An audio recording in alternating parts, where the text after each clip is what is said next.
Okay, welcome to the new episode of the CyberFootDy, where we actually break down cybersecurity in real talk, not just cybersecurity, but we also look into some aspects of football and banter, and also some reviews in terms of food. So today, my guest today is Abdulrahman Mande, which is a cybersecurity professional who's been through all the trenches in cybersecurity and has seen both the glamour and the gift of this field. So more grit to that area.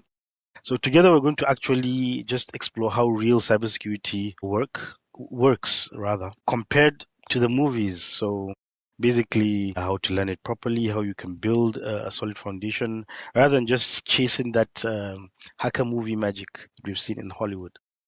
Great to have you here. Actually, some background on our guest today. He's a cybersecurity practitioner, still is. So we can categorize it as a cybersecurity engineer, a consultant, or uh, a trainer basically. So he has real world hands-on experience on offensive security, offense audits, incident response, and the likes. So of course he's here because he cares about how newcomers and intermediate learners can meaningfully actually progress. He has stories to share. Hopefully we'll get some of the juicy parts, some real projects, some challenges, lessons learned over the years while he was practicing. So let's just get into it, basically. Thank you for being able to make time to attend this. Thank you. Thank you for having me. Okay, so it's always a pleasure to share experiences and share knowledge that I have. Okay, I'm always looking forward to that. Right, so actually, that is one of the things that pushed me into the whole cybersecurity industry. Okay, so I believe my first journey was I attended a training. That was my first step into it. Mm-mm. And then I realized this is actually something interesting and it has a long way and it's not going to stop anytime soon. Because if you look at the world we live in today, it's we're living in crazy times actually, very, very crazy times. Definitely, yeah. And a lot of us have seen some of it in reality now, especially what's going on with the geopolitical conflicts and whatnot. A lot of the things that we normally see in the movies are actually coming to light and how they're actually being done. Right? So now I believe most people fear if they're carrying a handheld a tracking system, okay, which is our mobile phones. Okay, so nobody can truly kind of rely 100% on Yeah, security yet. exactly. Yeah, right. So over the years, yes, uh, based on the introduction you have, I've been into cybersecurity training, implementation, as well as helping a lot of organizations conquer their fears when it comes to cyber threats. And different, what I've realized over the years is different cultures practice security differently. Right. So if you take from where we come from, security is something that is not taken, especially when it comes to IT security. This is something that we don't really prioritize in our daily lives. And we want to have a lot of the good stuff digitally. We want to always be connected. But then, Definitely. In terms of, just sorry to cut you off, but definitely in terms of what you mentioned in the culture, our own culture. If you look at watch the channel and see the previous episode, you'll see is one of the major things I discussed with one of our guests called Moses, which is a practitioner in Nigeria actually. Some of the challenges that we just don't actually take it very necessary. Where instead of being proactive, we're actually reactive until something happens. Then, oh yeah. So please continue. yeah, exactly. True. That is 100% true. Okay, that is 100% true. We don't. We are not. I wouldn't say we are not serious people, but we only, like you said, react to it. And in today's world, reacting and preventing makes a huge difference. Reacting and preventing makes a huge difference in the sense that you need to be prepared anyways for any circumstance. And we're just laid back and chilled and wait for anything that goes wrong, then we kind of figure out where we would or what we would do next. Exactly.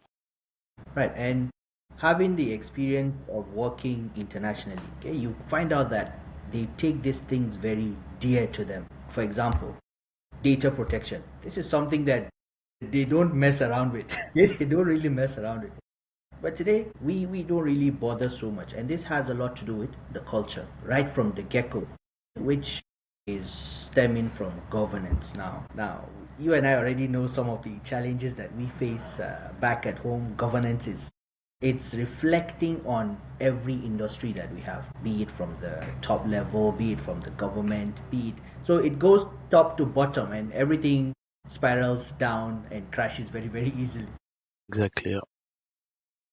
So I would say at least nowadays people are seeing a lot of things. They're becoming victims. You don't really know these things until you're a victim. Now just recently my brother sent me a message because I received a WhatsApp message. Then the conversation was not looking genuine. So you know when you're talking to someone you know and when you're not.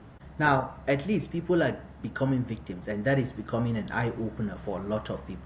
So some But things do you we still have to wait until we are victims to do this, until that's still being reactive?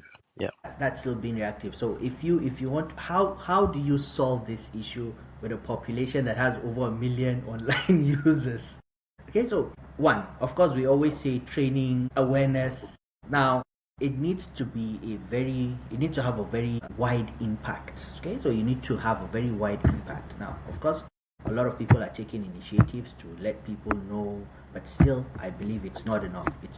So we need to come up with a, how do you call this, okay, we need to cast the net very wide in terms of who we're reaching out to and so on, because some people just don't care. Some people just don't care. They think it's just my BVN, it's just this, and I have nothing to lose, and that is a fundamental problem that we have that needs to be handled. So I am trying to understand how can we put IT security and our own culture together in terms of solving all these cyber security crimes. Exactly. One of the other things is the cyber security crime. It's growing at a very rampant pace in Nigeria. It's a career.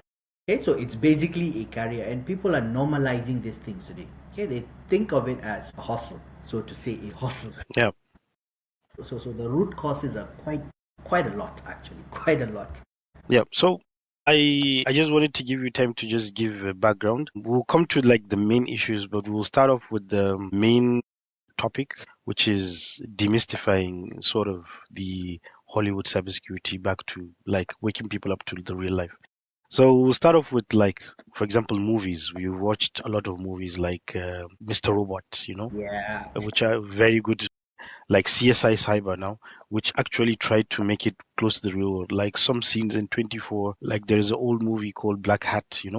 All these. So what actually for you personally, when you watch these things, they try to make it okay. Like they call in somebody with a hoodie and then he goes on the computer and then okay, I mean like within 10 seconds. I mean what pops out to you immediately that scene, okay, that's wrong actually. In how they portray these hacking or cyber attacks, how accurate do you think or close to reality do you think they are coming to, you know?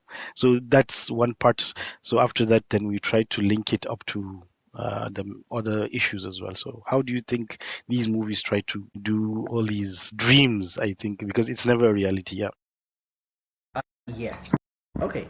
So well, some of they try as much as possible. Okay. We take for example Mr. Robot. Okay. Let's say Mr. Robot. Okay. So Mr. Robot actually tries to show things like metasploit, things that we know are hacking tools. So they don't go exactly 100%. There is a degree of accuracy to most of the attacks, and they try to like show people these are how things actually happen.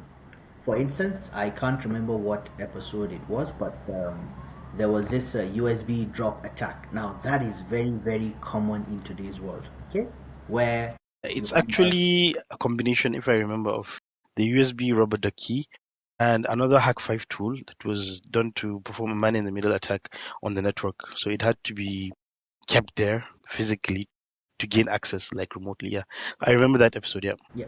So a lot of it is actually true. What happens? Okay, so they just try to keep it. They just try to downplay the seriousness. They just try to downplay the seriousness. But most of these things that we see in Mission Impossible, all these movies, a lot of it is actually accurate. And this is how compromises happen.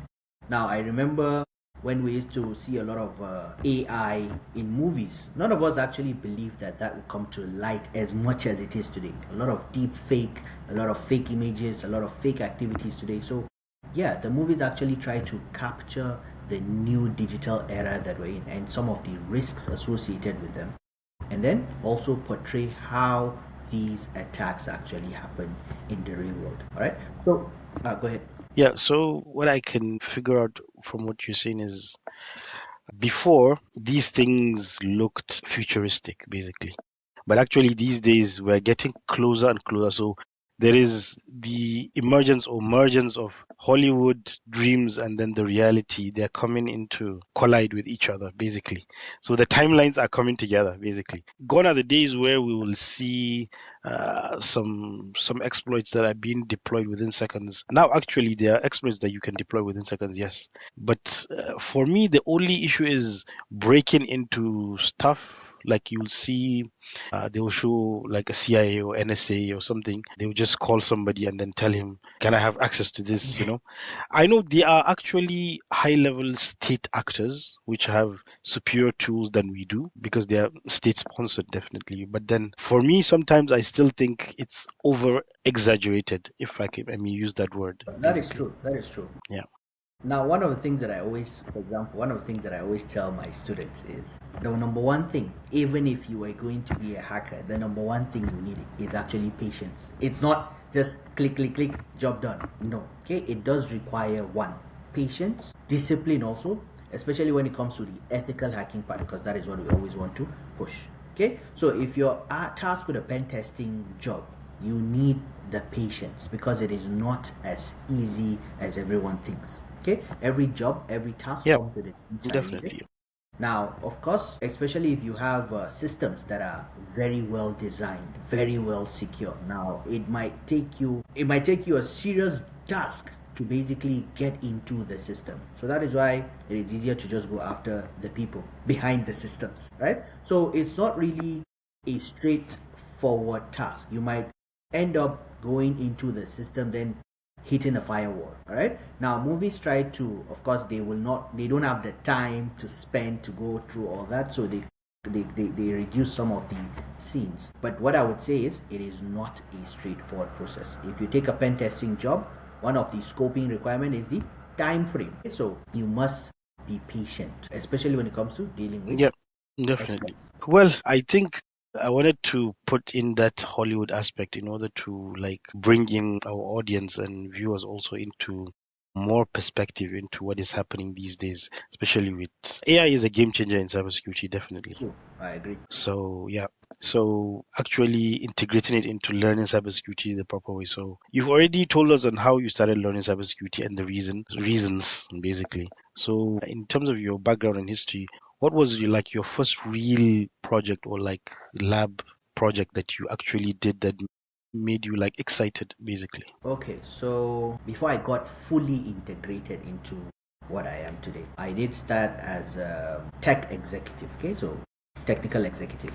Now, what I did was just preparing the training materials, preparing the courseware. So, my goal was to fully dive deep into the ethical hacking part. Now, I was tasked with preparing all the tools, all the necessary environments for carrying out the pen testing. Now, that is what exposed me to a lot of techniques, tools, and whatever that needs to be done to get the job done. Now, during that time, then as I stepped up, okay, I was tried for training. Now, a lot of the training requires you to just have the confidence to speak in public, and having the technical know-how is a key part. So once that was achieved, the next thing was to test me into projects. Now, one of the projects was to host a hackathon competition for a university. I believe you know the university, KDU, back in the days. Right? So that was what really pushed a lot of it. I created systems for students to challenge, to try to break into. Now, of course, being able to create an environment that was vulnerable was one of the main requirements, all right? And make it as a capture the flag CTF kind of scenario, and then be the judge on the performance of the Yeah. students. Now, after that, of course, I started trying to reach into the main instructor field, getting certified, okay? Because you cannot just get into training without any license.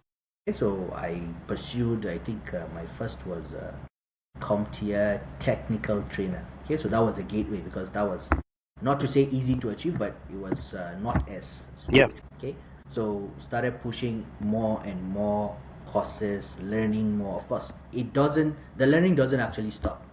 Okay, because everything is evolving, technologies are evolving, so you need to always keep being updated as well with the latest security trends, latest threats, and so on. Now, from there, then we started doing more of pen testing. Okay. Now, one of my favorite aspects of pen testing, I don't know if because, not to say I am from, I am Nigerian, but social engineering. Okay. So the interaction with people actually gives a lot of things away. People do give a lot of things away. So social engineering is one of the things that I highly commit to. So whenever we have a pen testing, and I believe a lot of organizations, that is what they focus on. Besides, the infrastructure is one, but then the people are also another. So that is one of the main focuses that I have as a pen tester, social engineering. Now, one of the most recent projects that I've had, okay, so just to share a little bit of story. Now, I will not share the, of course, since I am bound by Yeah, yeah, yeah. right? So they had about a list of 1,700 emails that was given. Now, out of the main surprise was out of that 1,000 plus, about 1,002 clicked the link. Now, these are things that I like to take the numbers and then compare them against my own people. Like in Nigeria, how would we respond and how will we treat this? Now, I do engage in some trainings when it comes to cybersecurity, when it comes to social engineering. I do perform some pen testings on the side for local markets, but the results that I got actually reflect that a lot of our people don't really know so much about these dangers. Okay, we are very Definitely. gullible. Okay, we are very gullible. So on the side, I like to engage in a little bit of these social engineering projects. Mostly when it comes to pen testing, social engineering is where I am pushed. Now, not to say I'm not into web pen testing or network pen testing, but of course, you have to, not to say pick a side, but you have to show where you are strong at. Yeah, so these are some of the projects that I am into. And Okay. then, of course, Yeah. vulnerability. Very interesting. Also for me, just to resonate with yours, in my experience also, pen testing, international, multinational companies. I mean, it's a bit different because social engineering is not used like all the time. I mean, imagine a company like Audi or in Germany or Volkswagen asking you to come and pen test their products. Who are you going to social engineer, you know? But then my own point of view that you're given is, for example, in Nigeria, when I was head of network security and IT in Bayes University, I always did every 3 months social engineering tests, you know. To all I start normally with the head of the school downwards, so I do top bottom. And even before I reach like the bottom part, it's the results are just enough, you know, from the head of the school, you know, all the top management, they've already clicked on all these. So I mean, we're still far away from, Far away. so you can imagine if the top management are already gullible to these things, you can Yeah. imagine what like normal staff and normal students are going to do. So, I mean, that's just the tip of the iceberg. But then, I mean, it's always a very good, very efficient way to start off all these. And also, you know, cybersecurity in the boardroom is a bit different. They prefer to see these kind of things that they are involved in. Last time I think I did was a few years back when I was there to show the results that the top management, all their passwords that they entered via social engineering, you know, through a dummy login page for the university. I mean, they just gave it up easily. So you can imagine if it was not done internally for them to realize this was, they were all gullible. Imagine if it was done by somebody outside. So, I mean, all these things are, like you mentioned, very key. And the very, I think for me, it's an underrated aspect of cybersecurity that many people don't like to focus in. They prefer the more technical aspects. Technical aspect. And I normally tell people that I mentor that social engineering is more of an art than science, Yeah. basically. Yeah. Because it's not always like technical social You engineering, can't it can always be physical. tell that it's going on. Yeah. I mean, I always give, also when I was teaching ethical hacking and penetration testing for master students, I always tell them that even oversharing, like when I'm having a conversation with somebody and then they tend to overshare personal, intimate details, that is also another form of indirect social engineering, you know. So, I mean, it's very wide. I mean, we can explore this all day. So, I'll just try to move on to the next question. What are some of the common, I wouldn't say wrong turns, but mistakes and pitfalls that you think beginners actually make? For example, they like to chase like fancy, flashy tools. Some of them like to skip the fundamentals. They just want to go right to the, and then oversight, emphasizing on certifications without actual skills. Yeah. Yes. All right. So from the years of trainings that I've given to participants, now a lot of people, like you said, they just want to jump into the fancy part, okay, and there is no building a strong skill without actually the foundation, okay, without the foundation. Now a lot of people come from different backgrounds, different educational backgrounds. You find people that are in accounting, they feel like cybersecurity is something that they can do because they're good at on PCs and whatnot. Mm. But ideally, they need to understand how the whole system is designed. Today, systems are interconnected. You have databases, you have web applications, you have APIs, you have so many different parts, not to mention the network. Okay, so you can't straight away jump into cybersecurity without knowing what it is you're actually going to do.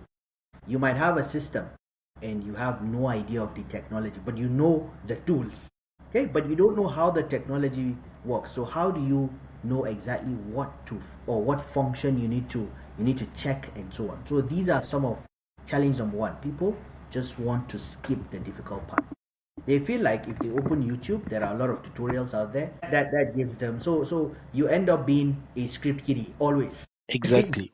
You end up being a script kiddie without knowing anything about a network. So, for example, in my case, back in university, I knew nothing about cybersecurity. I just knew that hacking existed, but I knew nothing about cybersecurity. And even though I majored in computer networks, but I knew nothing about the security aspect. All I was taught was just the basics.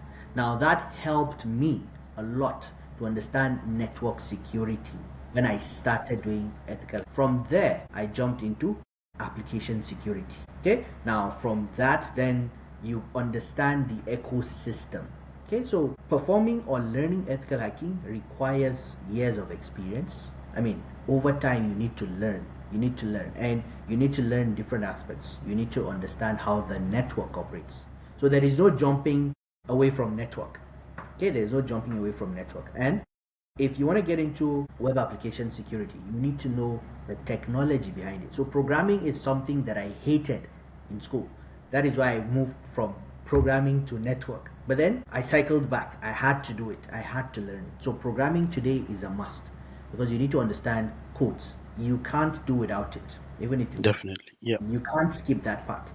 Then afterwards, then you need to understand how each component actually plays together because today everything is interconnected. Okay, so for beginners, I always say just be patient, go through the process. Okay, there is no jumping from one to another. You can't skip network and straight away go into using, for example, nmap. You need to understand what happens behind the scene. That is what we always say. Under the hood. Exactly, you need to have a full picture of what is happening under the hood. Correct. Right. So I always tell people, take your time, don't rush it. Okay, make sure you understand it. So some people want to take the certification. The certification means nothing if you don't have the skill. And this is where I find a lot of people missing the point. I've sat with top cybersecurity professionals that are not certified. Okay, but they know their stuff. The certificate doesn't matter to them. It matters when it comes to, of course, landing a good job, landing a good pay. Exactly. Actually, this brings me to the next question. What do you think about, as a practitioner right now, certifying students, training students for certifications? What do you think is the ways in terms of, I know you have to market the certifications for, but then what advice are you or do you normally give people that take the certifications on overemphasis that employers actually need to know, not just that you know it by saying, but you have to prove. And on the other hand, these certifications sometimes you can have them and don't have the skills as well.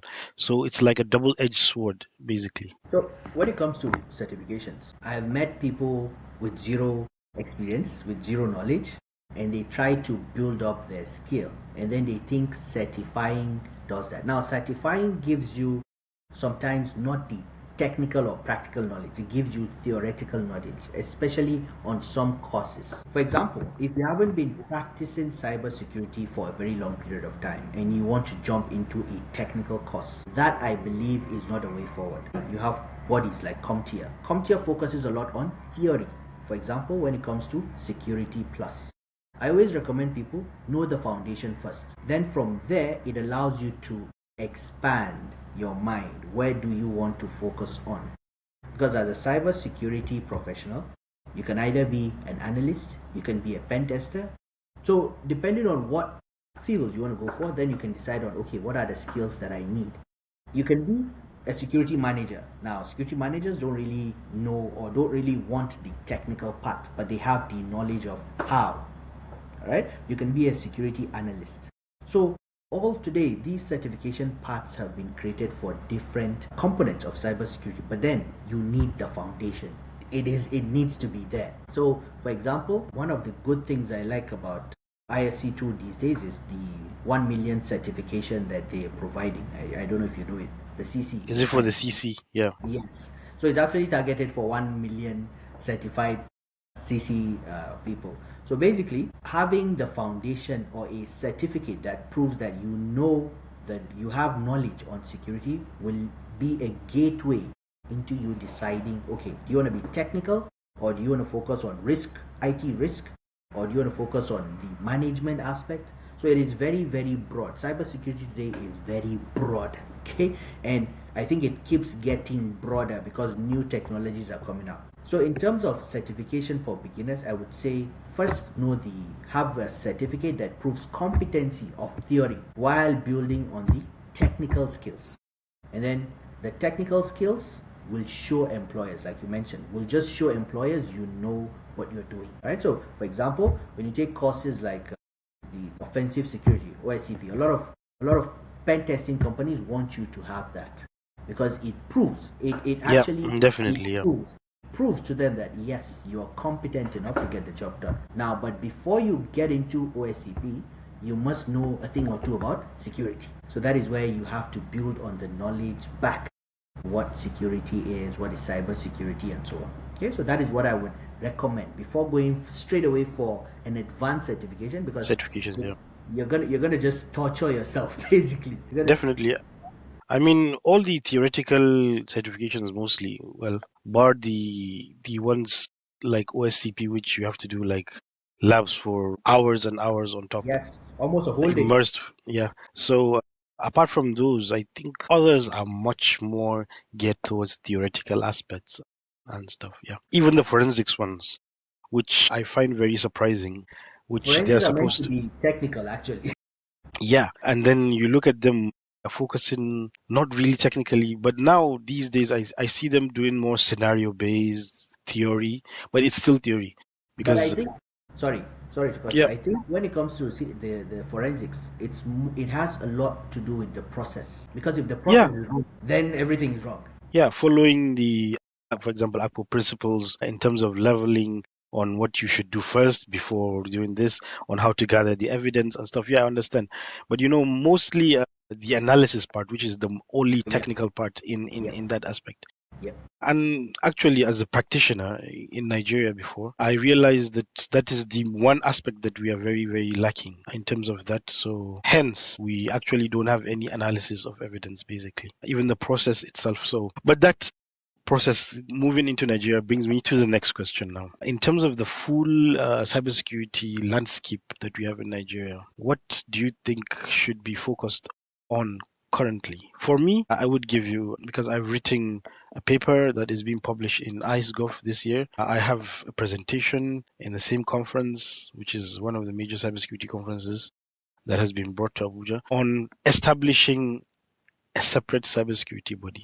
Now, I know they've tried because I have people within the National Security Advisor office. So they have established something called the NCCC, which is National Cybersecurity Coordination Center. But then it's just coordinating Yeah, yeah, stuff. There is no real major impact, and stuff. Even the funding is available, with the cybersecurity tax that has been. yeah. So, I mean, all these things, I mean, now I'm focusing back in Nigeria and giving you a hint of what has been happening. But then, what do you think should be the main focus right now? Every time I think of any solution, I just try to see how can it fit into Nigeria, because that is no, I can't go Yeah, anywhere except Nigeria. So I always try to think of how can we tackle such problems in Nigeria. Now, one of the main things that worries me a lot is when it boils down to compliance and standardization. That is one of the two areas I think will help solve some problems. Okay, especially when it comes to data protection and all the system integration and whatnot. Why? Because having compliance and standards will kind of increase the integrity or quality of what we're doing. Now, I don't know if you are aware of some of the issues that are happening in the banking sector, where you have customer cards being cloned, you have customer accounts being touched. Now, I do believe that there is a lot of oversight on these things. Okay, absence of oversight. Sorry, people are doing things freely, no one checking, and we need to also look at the controls that are implemented. Now, having a standard in place, making sure that penalties for failure to comply or failure to abide by certain laws, accountability is what we're missing in every aspect. Having compliance, I know that yes, we do run audits, we do run all this, but how enforced is it? Okay, so that is one thing that always worries Yeah, me. because that was actually what I was waiting for. Because enforcement is one thing, Yes. but compliance, when you look at all the banks are actually compliant. Yes. All the government organizations that are very vulnerable are all compliant. They actually run hundreds of millions of naira in terms of ISO certification, ISO compliance. Everything is being done, but then they are still always vulnerable. I mean, the leakages are unbelievable, you know, Unbelievable. True. but they are fully compliant. They are ISO certified. I've seen an organization that we did a pen test, the last one that I did, which is a high level government organization. They have about 11 to 10 ISO 27000 series certifications, everything. I later on realized, like I discussed with my guest previously, Moses, he's an ISMS implementer. He implements all these things. But then from his experience, I learned also from what I discussed with them is they just want the badge, they just want the implementation, Yes, it's eye service. they pay money, they act for a few days during that practice. I mean, it's just for them to get it done, and then you go back to the default The settings. normal, true, Yeah. true. So we So I only mean, take security serious when there is need for checking. After that, everything, like you say, goes back to default. So maintaining that culture also is necessary, and that comes by constantly checking, having a body that is not compromised, constantly monitoring. yeah. So basically oversight, and hence that brings me to one of the most boiling questions that I actually put up to you that I was proposing, and I've written so much on LinkedIn, papers on them on establishing a structure of cybersecurity. Like the US has about 4 or 5 major, not the minor ones, cybersecurity agencies. There is one on the NSA, the CIA has its own, the CSA. Yeah, I mean, even the UK have like 3 major ones just for cybersecurity. But we have just a coordination center.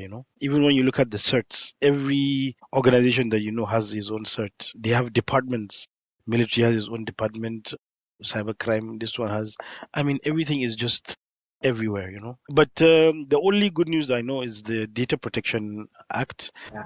the NDPB, which it was called now NDPA. It's, I think, has started doing not just compliance but enforcement with fines and stuff. So that is just one aspect, in terms of data protection. But actual mainstream cybersecurity aspects are still lacking behind. I don't know how things are going to turn. So that's why I like to bring up this topic and try to get views from people and try to know their views on this particular topic. So, but then on the flip side, going back to modern day cybersecurity, in your own experience and opinion, what do you think beginners or novices should actually watch out for in terms of complementing their cybersecurity skills? Should it be just focusing on IoTs, cloud, AI? What aspects should they focus on in terms of complementing their skills right now? Okay, so to answer your question, a lot of it depends on what infrastructure is around you.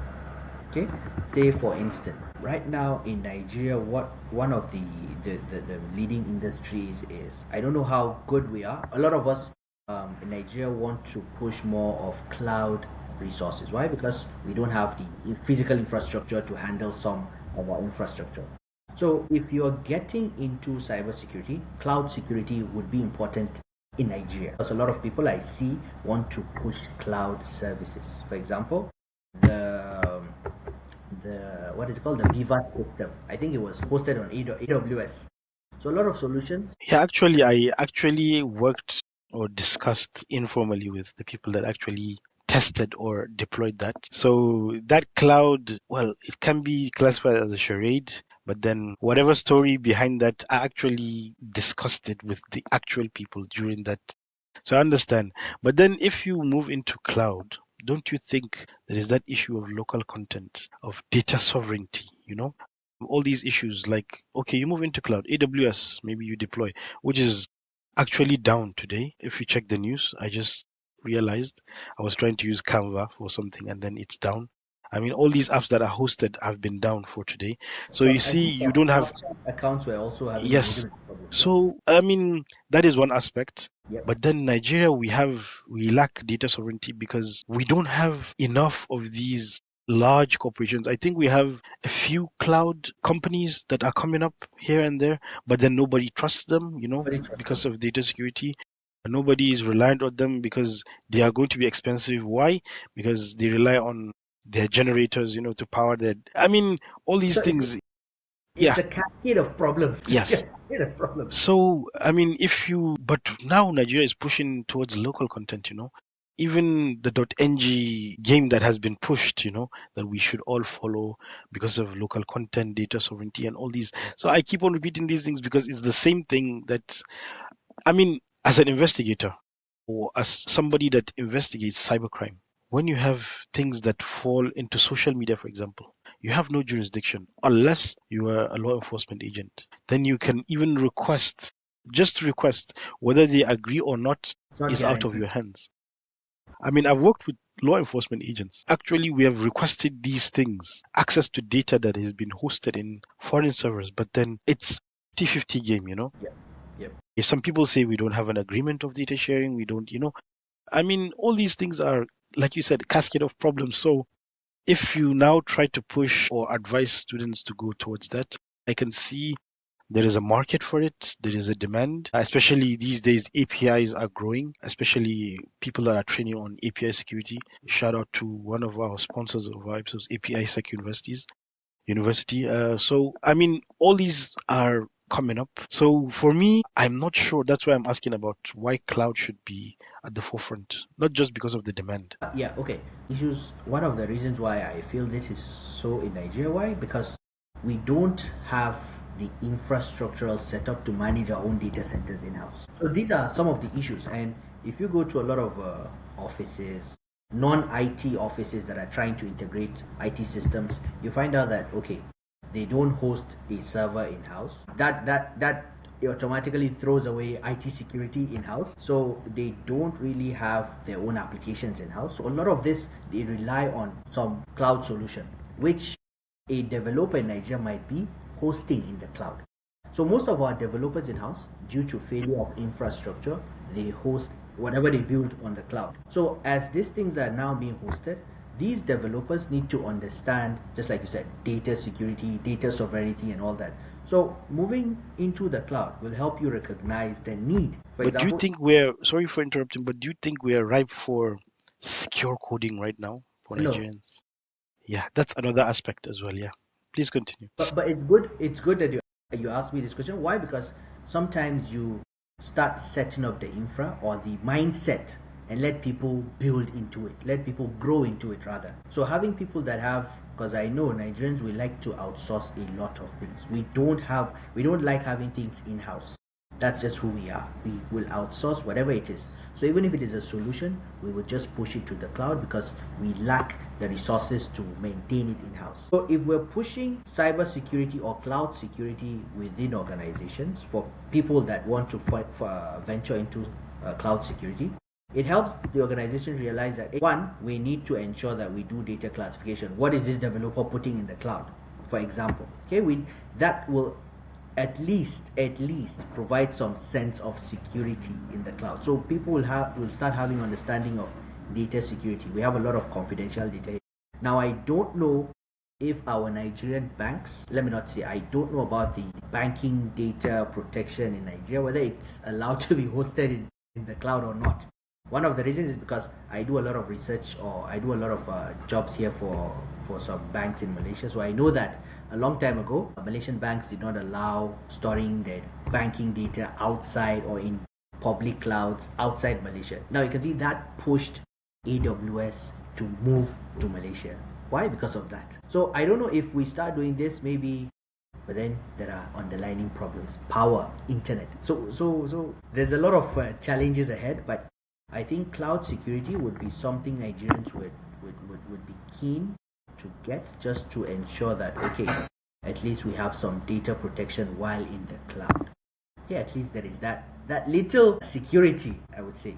Yeah, fair enough, actually. Anyways, we don't even have like much options on the table in terms of security, Exactly. so we have to definitely manage with what we can actually use. So just rounding up, so just a piece of advice for, let's say, people that are trying to break into cybersecurity. What do you have to give them as pieces of advice? Okay, just one more thing that I would like to add. I've tried to once in a while carry out or conduct free trainings actually to Nigerian participants when it comes to the certified in cybersecurity, so that they can get some certification. Now, from what I observe, a lot of people want to get certified in cybersecurity without, just like we mentioned, want to get certified in cybersecurity, but they don't want to put in the hard work. Okay, they don't want to put in the hard work. Now, today's world is ever connected, and there are resources available online. All you need to do is be patient. Be patient and patient. If I would, like I told, I think one of my students last week, I was telling them that you don't know how long it took me to get to where I am today. Yeah, Exactly. I told them it took me about 15 years to achieve a what certificate, a CISSP certificate. Why? Because the minimum numbers, the minimum requirement was not met, and so on. So it does take patience. You can't just jump into it. And also, when it comes to cybersecurity, one of the things that I will always say, okay, I will not say choose a path, but okay, because cybersecurity is very broad, but choose a skill that you want to focus on. Don't say you want everything. Don't say you want everything. A lot of people want to do that. We want everything. You end up just what is it called? Master of all trades, jack of all trades, master of none. So None. yeah, exactly. So right now, for example, a lot of people say, "Why are you into cybersecurity training?" I tell them that, why not just fully committed to pen testing? Tell them that, one, I enjoy in learning. If I focus more on pen testing, then I'm kind of limiting myself to the knowledge that I have to gain. People that I meet share a lot of things with me. Okay, and I also get to impart knowledge. Now, this is my own drive. This is what drives me. And in doing that, I kind of look at things from different perspectives. Okay, not just from one. So that is why I will always give people an advice to, one, take the time. There is no hurry in life. Take the time. Exactly. Yeah. Right? Do the time. Learn. There are a lot of resources online. A lot of free resources actually online. And there are a lot of people that are actually willing to share knowledge also. For example, this is a wonderful channel for people who will tune in. At least they will gain more insight. I always want to push out new information to people, especially my Nigerian audience. I always want to push new or impart knowledge in our audience back at home. So yeah, I would say take the time, be patient, go step by step, build a strong foundation, and walk your way to achieve the desired certification. That will be pretty much it from me. Okay, thank you. On the course of this particular episode, you've mentioned patience a lot. So, how patient do you think we should be as a cybersecurity community with the Nigerian landscape? Okay, so when it comes to Nigeria, I always think things have to be different. You can't baby Nigerians into into getting what you want. So to some extent, I think there needs to be Nigerians. We cannot really be too patient because we take things for granted sometimes. So there might need to be an aggressive implementation when it comes to us, okay, especially when it comes to our industries, because there is lack of discipline in a lot of institutions. There is a culture of we don't care. Okay, there is negligence of responsibility. So these are things that I've picked up For example, a long time ago, I think I was trying to get hold of some data. I think I entered an office, so I was trying to get registered into something. So they just asked me to go and find a form myself. So upon going there, there were a lot of loose documents there, a lot of sensitive information. So you can understand that it's a cultural thing that needs to be aggressively dealt with. And I think fines and penalties will have a huge impact when it comes to us. So you mean it has to touch our pockets basically before Yeah, we can. like if you touch Nigerian's pocket, then only we feel it. Then only we feel it. But if it's just word, nobody takes it serious. Yeah. Well, fair enough. Fair enough. I think I realized this also before I moved back here to France. On the, which word can I use? We're not just yet ripe for cybersecurity, like real world cybersecurity. I mean, trust me, they are very good cybersecurity professionals, but they're focused mostly in Lagos, some in Abuja, but the rest of the country, nothing. So Very so few that is here why and there.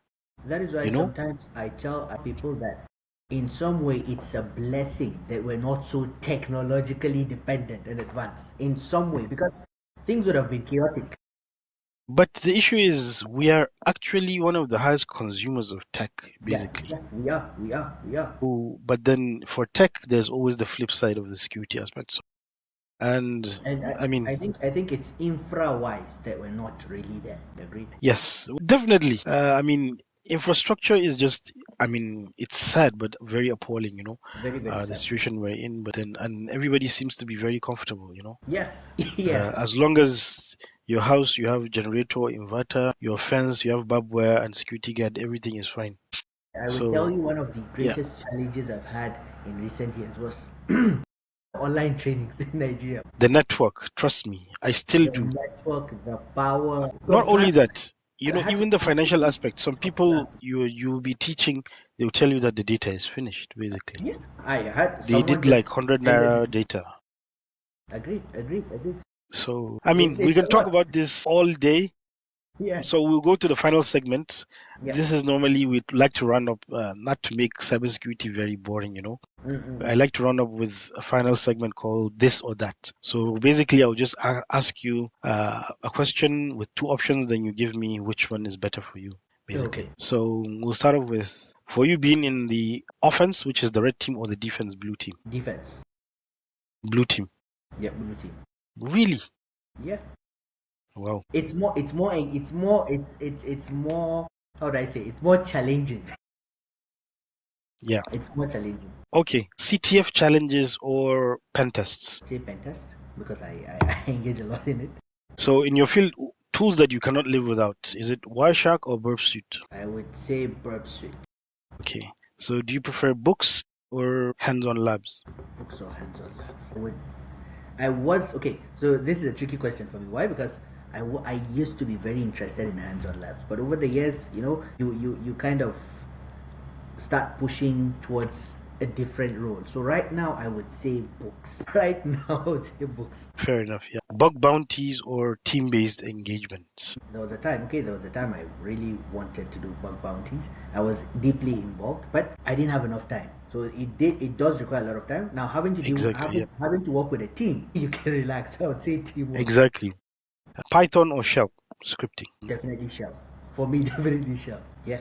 Normally, experts, well, for me, it's always Python because It's I always use it. Python. Yes, I know. For me, I don't know why shell. I just prefer it. So, an extremely slow PC or the blue screen of death? Which one scares you more? An extremely slow PC. Okay. Exploit or debugging? Exploit, definitely. So, coffee in the morning or late night power drink or I would energy drink? say I would say coffee in the morning, because I So, like to put things down at night. while engaging in, let's say, trainings, pen tests, whatever it is that you're doing involving cybersecurity, especially those boring aspects, do you prefer to play like more classical music or soundtracks or modern hype or Afro beats? So there's the calming and then there's the rowdy aspect, yeah. Yeah, I understand. I would say definitely not the rowdy. I would say just the calming blues. Okay, yeah. Okay, Mr. Abdulrahman, thank you so much for coming on this CyberFootDy podcast. If you have not subscribed, please do. I will Try and definitely. share with your community, friends on social media, on LinkedIn. I will send you the link. Thank you also for sharing your insights, the Thank you for having me. stories, the lessons. And for the listeners, if you're serious about cybersecurity, don't just chase the movie magic like we've discussed. Just build the fundamentals, practice steadily, learn from real engagements. And again, what our guest has been saying, patience. So you can find Abdulrahman Mande on all social media that you use. To our listeners, if you enjoyed this episode, please subscribe, leave a review, share with someone who wants to break into cybersecurity, and stay tuned for the next episode. Until next time, stay curious, stay grounded, and keep building. This is CyberFootDy. Thank you very much.